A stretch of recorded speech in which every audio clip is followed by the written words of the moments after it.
Have you ever had thoughts that won't leave or uncontrollable urges to do something even though it might harm you or others? Then you, my friend, may have OCD. Now, OCD is short for Obsessive Compulsive Disorder, and it is a psychiatric disorder that talks about how you can have a tendency towards excessive orderliness, perfectionism, and great attention to detail. And so people with OCD usually either are in the compulsions camp or the obsessions camp. And now obsessions are thoughts that won't leave you no matter what.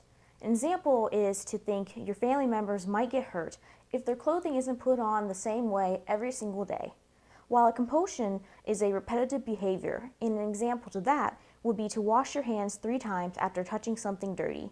And so obsessions and compulsions can cover many different things, and so OCD is very a vast and encompassing disease. And so you could have one thing be completely different from another, and everyone's diagnosis is completely different. To combine this with Harry Potter, I decided to choose Dolores Umbridge as my example, as I believe she has OCD. And so she is obsessed with orderliness and just everything going her way. She has a very harsh idea of control, and when someone steps out of her finely made ideology, she lashes out, such as when Harry Potter talks about Voldemort and she can't handle it, and so she screams at him to raise his hand in class, as that is the way that she sees things and how they need to happen in order for her life to go well.